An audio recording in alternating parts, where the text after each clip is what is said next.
Hello friends. मैं हूं doctor विनय बंसल। तो आप सब लोगों की बहुत देर से रिक्वेस्ट आ रही थी कि सर कोई हमारी लिए निमोनिक वीडियोस ट्रिक्स की वीडियोस बनाई जाए कॉन्स्टिट्यूशन के लिए, क्योंकि मेरी जो बुक है पॉलिटी ट्रिक्स उसको आपने बहुत प्यार दिया। सबसे पहले उसके लिए धन्यवाद।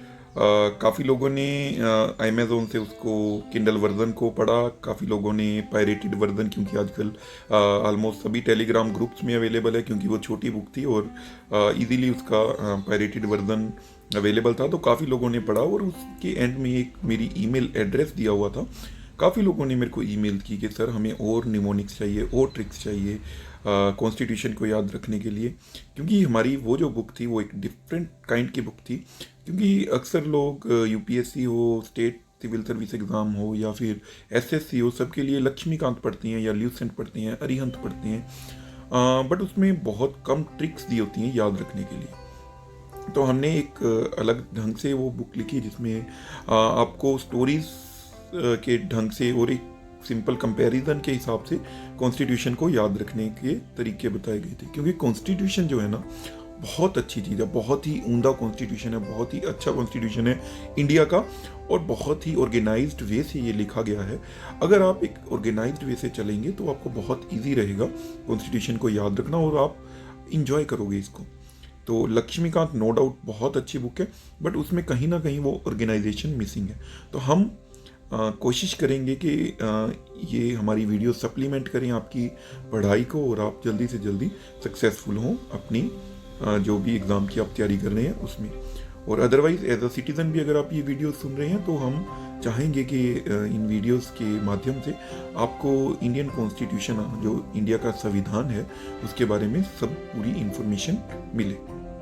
तो फ्रेंड्स, ये हमारा कॉन्स्टिट्यूशन ऑफ इंडिया एक बुक की तरह है, एक बुक ही है एक्चुअल में। तो ये हम जो वर्जन में आपको भी दिखाने जा रहा हूँ, तो ये वाला वर्जन जो है वो है अभी रिसेंट, जो 9 दिसंबर 2020 को, जब हमारी JNK की रीऑर्गेनाइजेशन हो चुकी है उसके बाद का है। तो इसमें जो है कॉन्स्टिट्यूशन ऑफ इंडिया है, सबसे पहले हम देखेंगे कि इसका ये जो है इसका अपेंडिक्स को हम देखेंगे। तो सबसे पहले ये लिस्ट ऑफ एब्रीविएशंस चलो आती हैं और उसके बाद ये प्री फेज आती है और एक्चुअल में स्टार्ट होता है कॉन्स्टिट्यूशन यहाँ से।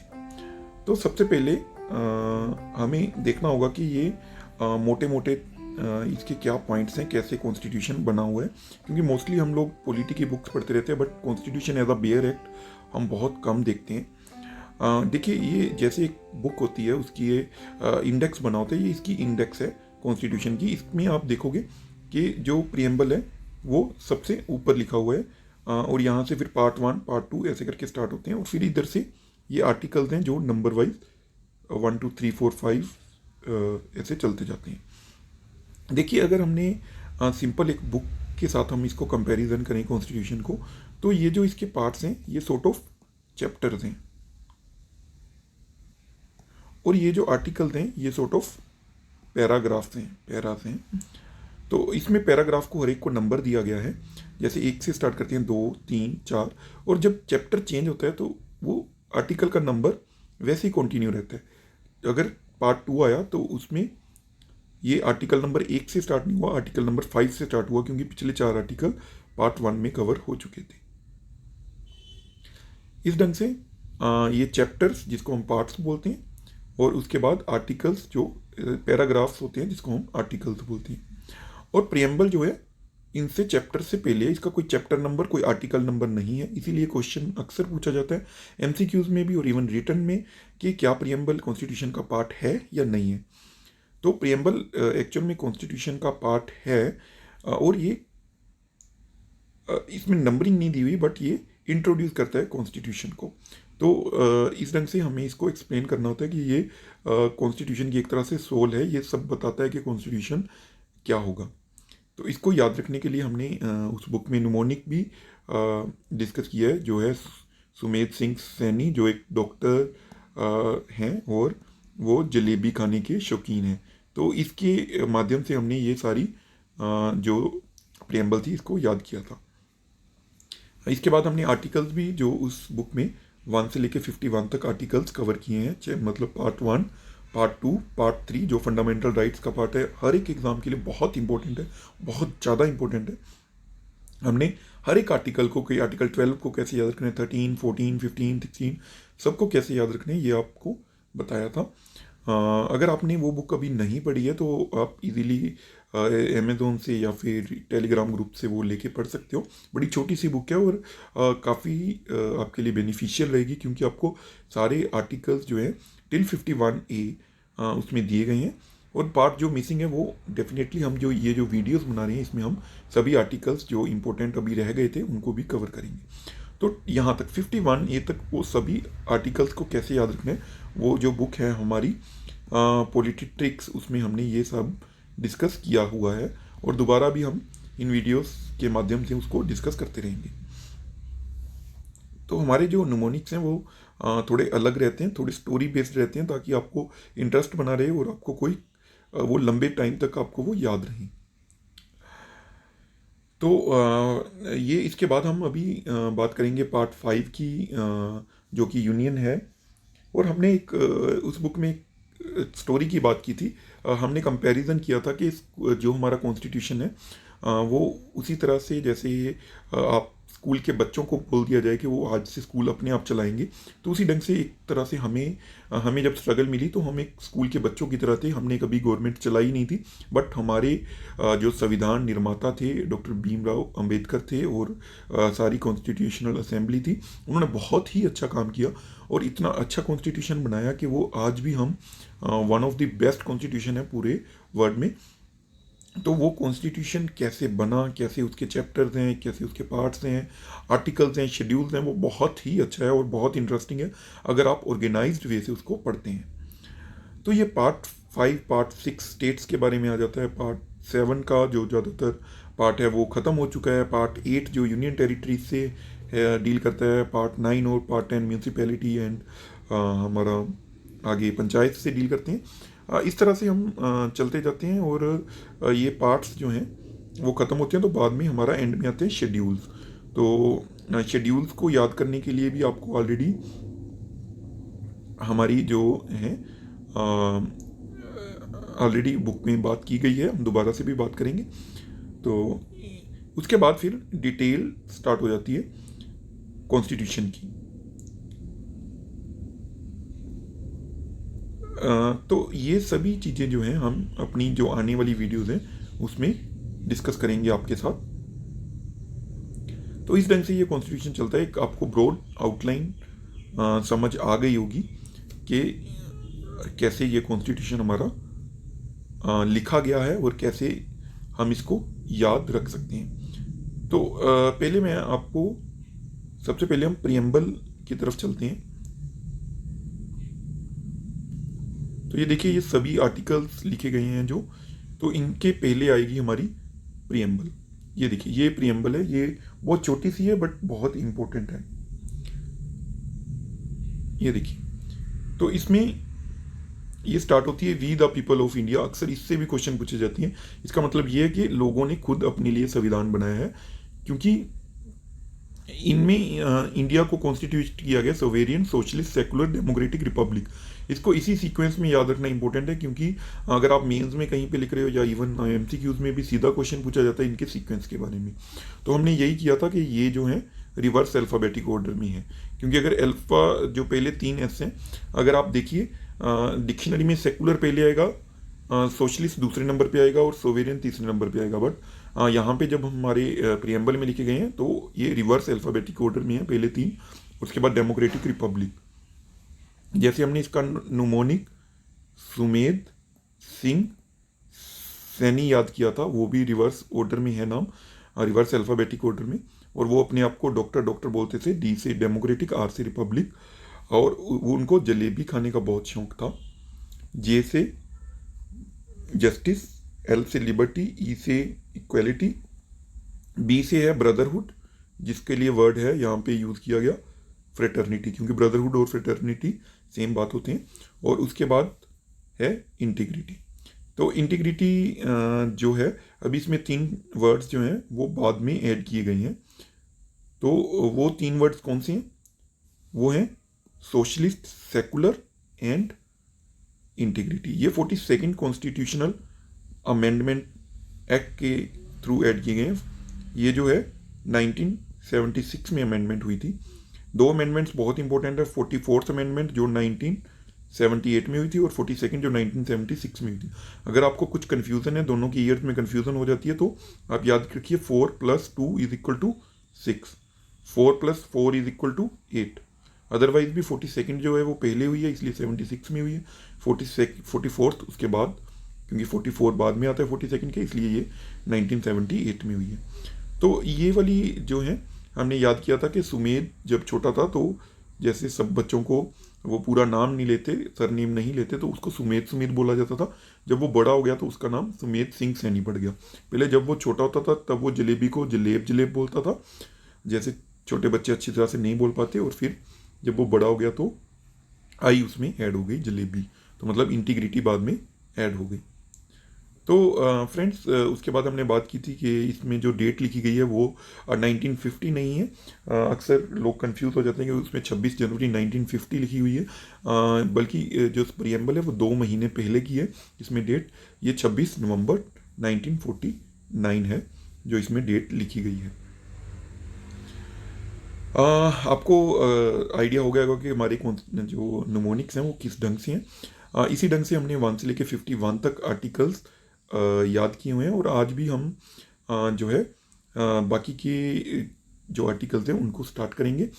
देखिए, इसमें याद रखने के लिए सबसे अच्छी बात यह है कि अभी फॉर एग्ज़ाम्पल हमने सबको याद रखने 43, 143, 243 और 343।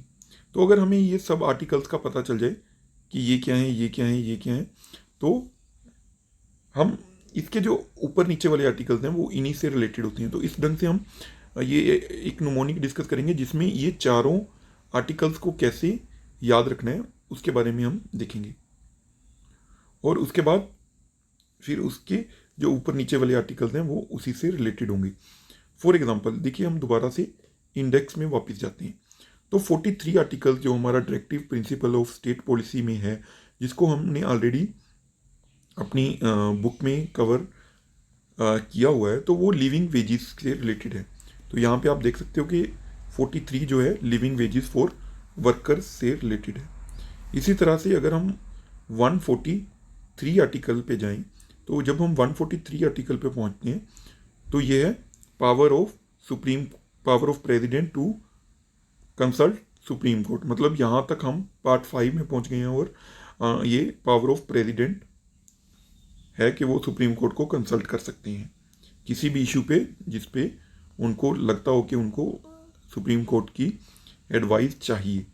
तो इसी तरह से 243 जो है वो बहुत इंपॉर्टेंट है, क्योंकि वो उसमें हमारी जो पंचायत और म्यूनसिपैलिटीज़ दोनों के लिए वो एक ही आर्टिकल में आ जाती हैं। उसमें आगे ABCD जैसे आप देख रहे होंगे। तो 243 तक जो है ये हमारा पंचायत के अंडर आता है। उसके बाद वाला जो म्यूनसिपैलिटीज़ जो पार्ट 9A है उसमें आ जाता है। तो ये Z तक होने के बाद फिर से ZA, ZB, ZC ऐसे करके चलते जाते हैं, बट ये आर्टिकल 243 ही चलता है। तो ये इम्पोर्टेंट आर्टिकल है। और बाद में आ जाता है 343 आर्टिकल। तो 343 जो है ऑफिशियल लैंग्वेज ऑफ यूनियन है। तो ये 4 अगर हम याद कर लें तो हमें पता चल जाएगा कि इसके आसपास वाले जो आर्टिकल्स होंगे, क्योंकि कॉन्स्टिट्यूशन एक फ्लो में काम करता है, तो इसके आसपास वाले आर्टिकल जैसे 43 है, तो इसके लिए याद रखने के लिए हम एक निमोनिक याद रखेंगे 43, 143, 243, 343। तो अक्सर लोगों को पता होगा कि 143 यूज़ होता है वर्ड एक शॉर्ट फॉर्म में, ये होता है आई लव यू के लिए। क्यों होता है? क्योंकि आई में 1 एक डिजिट आता है, लव में 4, यू में 3। तो आई लव यू 143। तो प्रेसिडेंट कह रहे हैं सुप्रीम कोर्ट को कि आई लव यू, मैं आपको प्यार करता हूँ और मैं जब भी मुझे कोई ज़रूरत होगी मैं आपके पास आऊँगा। तो यह है 143। तो अगर 43 लगाया जाए तो 43 का हम कर सकते हैं लव यू, अकेला लव यू, क्योंकि ये है लिविंग वेजेस से। तो जो लोग हैं जिनको अभी वो उतने कहें कि उनको सिर्फ वेजेस चाहिए, लिविंग वेजेस चाहिए, तो वो आई लव यू नहीं बोलते, वो सिंपल लव यू बोलते हैं। जो भी कोई आता है उसको वो बोलते हैं लव यू, जो भी हमें आया अच्छा आया। तो वो बड़े सेटिस्फाइड लोग होते हैं, बड़े सिंपल से लोग होते हैं। तो वो जो जिनके रिगार्डिंग आर्टिकल 43 बात करता है, तो इसलिए उनके लिए है लव यू। तो फिर आता है 243, ये बन गया we love you. Love you वैसे ही रह रहा है क्योंकि 43 एंड में आ रहा है, और 243 बन गया वी लव यू। और 343 को हम याद रखेंगे यू लव यू। ठीक है जी, तो इसके साथ हम इसको मिला के याद रखेंगे। तो वी लव यू ये पंचायत और म्यूनसिपैलिटीज़ के लिए कि हम आपको प्यार करते हैं। वी मीन्स कंबाइन, तो कंबाइन करके हम बनाएंगे पंचायत एंड म्यूनसिपैलिटीज़। और इसलिए वी का मतलब है हम लोग पंचायत और म्यूनसिपैलिटी वाले। और you love you, you love you actual में क्या है कि एक लैंग्वेज का फॉल्ट है, क्योंकि यू लव यू ऐसे नहीं होना चाहिए शुरू में। तो इसलिए ये है लैंग्वेज से रिलेटेड है, ऑफिशियल लैंग्वेज ऑफ यूनियन। तो ये एब्सर्ड सा नुमोनिक है, बहुत ये नहीं है कि इसका बहुत मतलब बनता है, बट आपको याद रहेगा। क्योंकि अगर 43 होगा तो लव यू मीन्स जो कोई लिविंग वेजेस वाले लोग हैं वो सबको प्यार करते हैं, तो इसलिए लव यू, उसमें आई और यू कुछ नहीं आता। जो 143 है मीन्स आई लव यू, तो आई लव यू प्रेसिडेंट बोल रहे हैं सुप्रीम कोर्ट को। फिर आता है 243 we love you, we means हम काफ़ी लोग हैं जो पंचायत और म्यूनसिपैलिटी के हैं। फिर है 343 यू लव यू, तो ये एक तरह से लैंग्वेज से रिलेटेड है, जिसमें दोनों थर्ड फॉर्म्स ही आगे, शुरू में यू और बाद में भी यू। तो इस ढंग से इसको हम याद रखेंगे। ये तीनों अगर ऐसे करके हम बहुत सारे निमोनिक्स आपके साथ डिस्कस करेंगे। तो अगर क्योंकि कुछ आर्टिकल्स हमारे याद हो जाते हैं तो उसके आगे पीछे वाले आर्टिकल्स उससे मिलते जुलते ही होते हैं, वो इजीली हम उनको कवर कर सकते हैं। तो इस ढंग से ये हमारा अगर आपने ये एक बार 43, 143, 243, 343 याद कर लिया तो ये एक इम्पोर्टेंट 4 आर्टिकल्स भी याद हो गए, और एक आपको थोड़ा आइडिया हो गया कि शुरू वाले आर्टिकल्स के 343 अगर आपको मान लीजिए कि जैसे आपको पता लग गया कि जो 143 है वो प्रेसिडेंट का आर्टिकल है, तो आपको पता होगा कि 142 या 145 जो हैं इसी से रिलेटेड होंगे, यूनियन से रिलेटेड होंगे, प्रेसिडेंट से रिलेटेड होंगे। तो इस ढंग से ये बड़ा ईजी हो जाता है। तो फ्रेंड्स, ये वीडियो आपको कैसी लगी, कैसे आप इसको कंटिन्यू करना चाहोगे, क्या आपके व्यू पॉइंट्स हैं, तो वो हमें ज़रूर बताइए, ताकि हम अच्छे ढंग से आपके लिए ये वीडियोज़ हैं बना सकें, और आपको कोई भी कॉन्स्टिट्यूशन याद रखने में दिक्कत ना आए। तो हम ये उम्मीद करेंगे कि आपकी पार्टिसिपेशन के साथ ये हमारी जो हमने नई सीरीज़ स्टार्ट की है वो एक अच्छे ढंग से आगे चलेगी। तो हमारी कुछ मेरी आपसे अनुरोध है, कुछ विनती है कि आप प्लीज़ एक तो ये जो वीडियो है इसको आप शेयर कीजिए अपने फ्रेंड्स के साथ, ताकि ज़्यादा से ज़्यादा लोग इसको देख पाएँ। और इसको लाइक कीजिए। हमारे चैनल जो है यूट्यूब पे, तो उस चैनल का नाम है फ्री स्टडी सर्कल।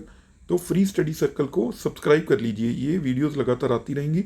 हम ये जो न्यूमोनिक्स हैं ये अपने कॉन्स्टिट्यूशन पे भी बनाएंगे, और इवन अपनी ज्योग्राफी पे भी अब बनाने की सोच रहे हैं, जो कि वर्ड मैप्स पे, क्योंकि काफ़ी रिक्वेस्ट आई है कि वर्ड मैप याद रखने में स्टूडेंट्स को काफ़ी दिक्कत आती है। तो इसलिए शेयर, लाइक और इसको सब्सक्राइब कर लीजिए चैनल को, और अपने साथ इसके कमेंट्स ज़रूर दीजिए। शेयर करने के लिए आप इसको टेलीग्राम ग्रुप्स में ज़रूर शेयर कीजिए, क्योंकि बहुत सारे स्टूडेंट्स हैं जिन्होंने वो पॉलिटी ट्रिक्स बुक पढ़ी है, तो वो उन सब का वो चाहते हैं कि ये सीरीज़ बननी चाहिए, तो उन सब तक ताकि ये चीज़ पहुंच सके। और पॉलिटी ट्रिक्स बुक अगर आप ये तक आपने नहीं पढ़ी है तो आप उसको अमेज़ोन से डाउनलोड करके या फिर कहीं से भी जहाँ से आपको मिलती है वो पढ़ लीजिए, ताकि आपको इस सीरीज़ से और फ़ायदा मिल सके। तो ये बहुत कुछ कम 5-7 वीडियोज़ होंगी और उसमें आपको बहुत फ़ायदा रहेगा। एटलीस्ट 3 to 4 क्वेश्चंस आपके ऐड होंगे एग्ज़ाम में। तो thank you friends, thank you सुनने के लिए। उम्मीद करते हैं कि आपको ये वीडियो अच्छी लगी होगी। Thank you.